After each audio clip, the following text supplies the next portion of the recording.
Chris Rob and head coach Patrick. That was statute.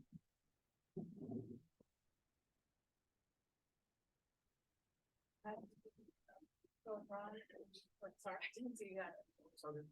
Coach, first half when you guys came back, you were really sharing the ball with them.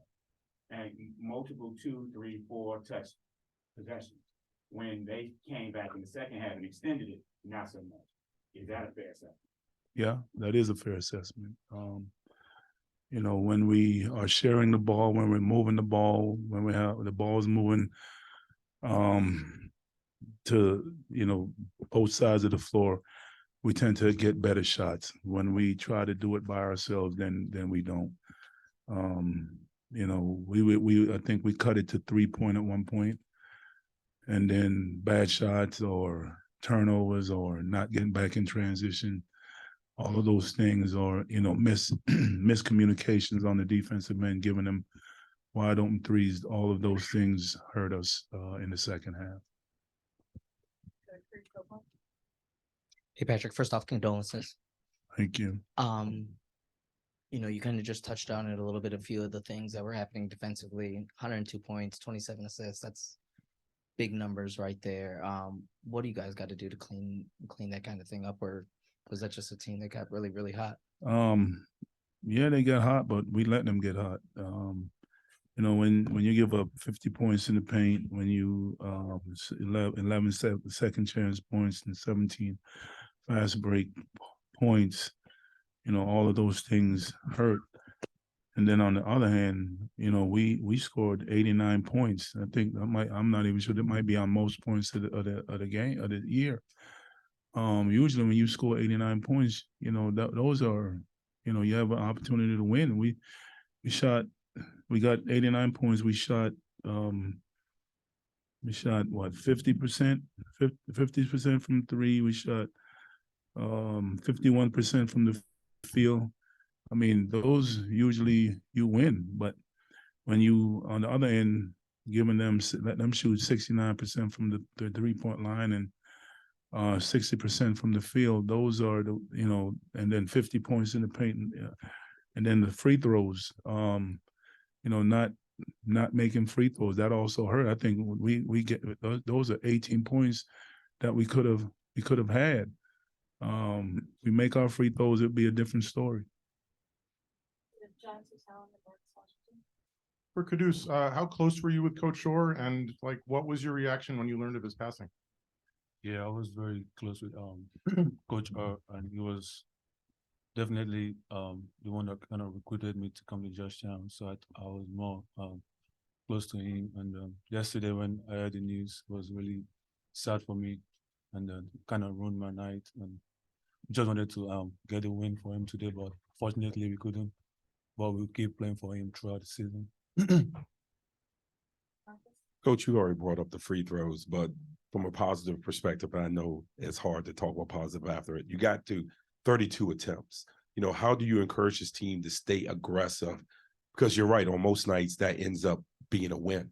How do you tell them not to settle and to stay aggressive so you can have this type of night from the free throw line? Well, we're going to watch film. We're going to watch film, show them things that we did right and then things we didn't do wrong. We did wrong.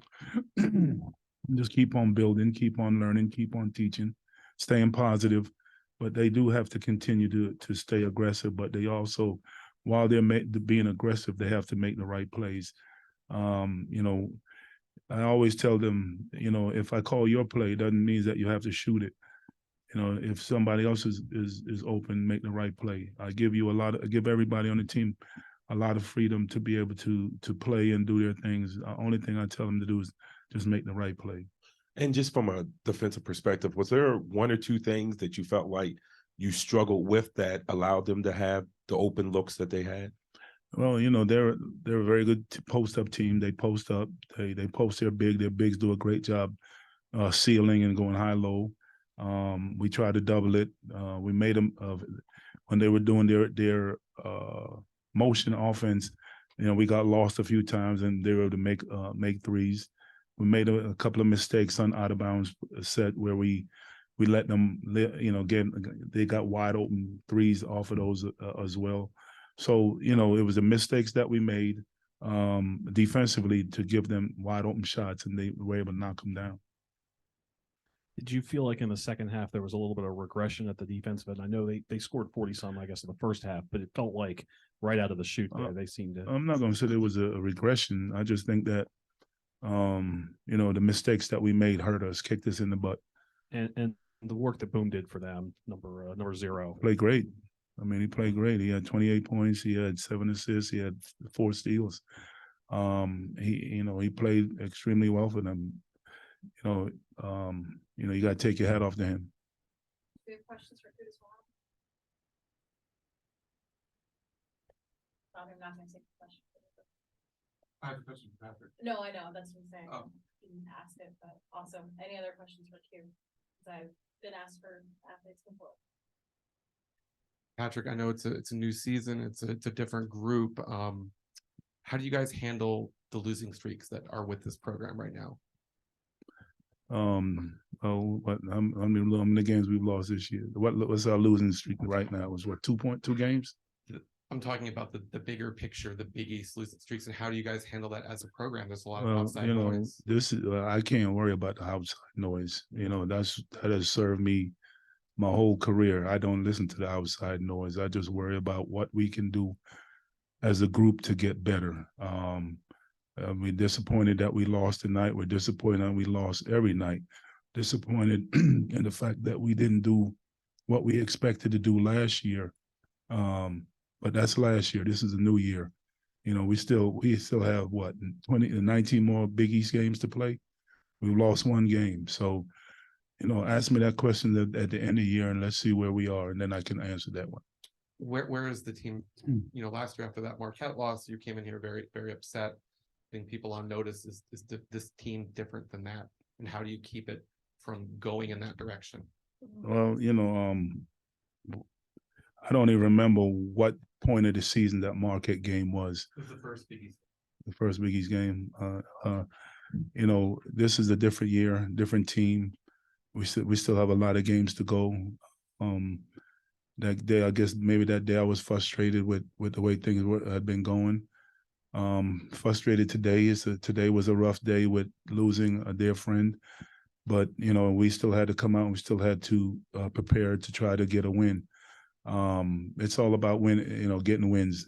I'm not worried about losing streak. All I'm worried about is picking ourselves up off our pulling our bootstraps up and trying to get a win come Tuesday. Q, how would you kind of size up the challenges you guys faced defending the post today with them getting 50 points in there? Yeah, it was really tough. I just feel like we just need to communicate more on the post up. Like when we have to like double, we have to like talk more and be more like just communicate more. Yeah. And Patrick, about Lewis Orr, and obviously condolences to you and the rest of the program for that. But how are you kind of handling this situation? How difficult has the last day or last several weeks been? It's been difficult. You know, I knew Coach Lou was fighting cancer, and you know, we've been very close. I've been knowing him since my first year with the Knicks. We've developed a great friendship and a great bond. And when his wife called me last night and told me that he had passed, even though he wasn't here, we still would talk every day. He would watch the game and give me his insights on what he saw. And when I got the news, brought me to tears, because even though we are not blood brothers, we are like brothers. You know, and his friendship, his the bond that we had will definitely be missed. He was a person that I could talk about, and I could vent to him about the losing streak. I could vent to him about life. We can talk religion. We can talk. He was a man that was steady in his faith with the Lord. We talk about a lot of different things. So, you know, those things were missed this year, and they will be missed going forward. Final question. Q, as the guy with the most games under his belt on the team, what's your role in trying to help the guys get out of this funk and get into the winning column? Yeah, my role is just to be more of a leader and be more vocal and, you know, just keep the confidence of the guys up. Like we still have a lot of games left in the season, so we definitely gonna keep working and try to give our best every game. Thank you, everyone.